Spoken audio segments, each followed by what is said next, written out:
काली पकड़ वश गुजरात के एक छोटे से गांव में अजय नाम का आदमी अपनी फैमिली के साथ शांत जिंदगी जी रहा था।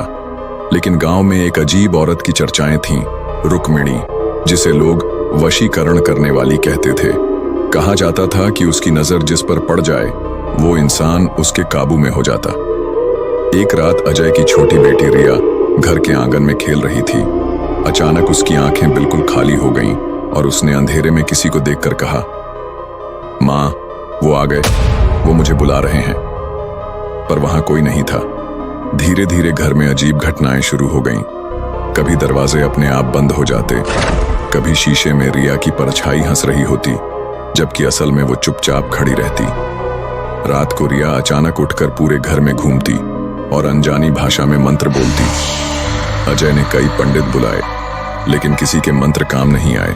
हर बार रिया की आंखें खून जैसी लाल हो जाती और वो चीख कर कहती, ये घर अब मेरा है, तुम लोग यहां से चले जाओ। तभी अजय को पता चला कि रुक्मिणी ने ही उसकी बेटी पर वश कर रखा है, क्योंकि सालों पहले अजय ने अनजाने में उसकी एक बात ठुकरा दी थी। अब वो अपनी शक्ति से उसके परिवार को तोड़ना चाहती थी।